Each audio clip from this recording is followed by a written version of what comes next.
Assalomu alaykum barchaga, yaxshimisizlar? Asset section reviewni davom ettiramiz.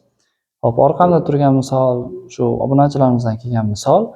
Sizlar ham o'zingizlarda qiyin bo'lgan savol yoki mavzu bo'lsa, YouTube yoki Telegram yozinglar, birga ko'ramiz misolni. Bilishga harakat qilamiz.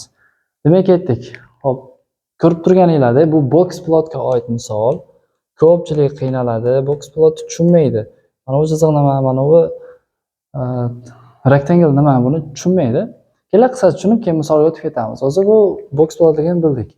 Mana bu qiymatlar ketma-ketligi. Eng kichik qiymatimiz 80, eng kattasi 140 ekan. Endi mana bunga e'tibor qiling. Qiymatimizning eng kichkinasi bu ekan 85.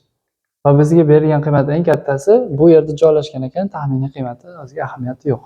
Va bu nimani bildiradi desak, bu yerda bizni qiymatlarimiz medianasi joylashganini bildiradi. Demak, medianamiz shu yerda aytaylik 114 bo'lishi mumkin. Va bu katta to'rtburchak nimani bildiradi? O'rta arifmetikimiz shuning ichida joylashganligini bildiradi. Shu biz o'rta arifmetik topishga oson qilib shunaqa rectangle chizib bergan. Ketdik, misolga o'tamiz. Nima deyapti? A store owner recorded the number of units of a certain product that were sold per day for 28 days. Store owner, hop, do'konchi recorded the number of units of a certain product. Ma'lum bir product, mahsulotning sanog'ini rekord qilib boribdi. Bu degani bir qayd qilib boribdi.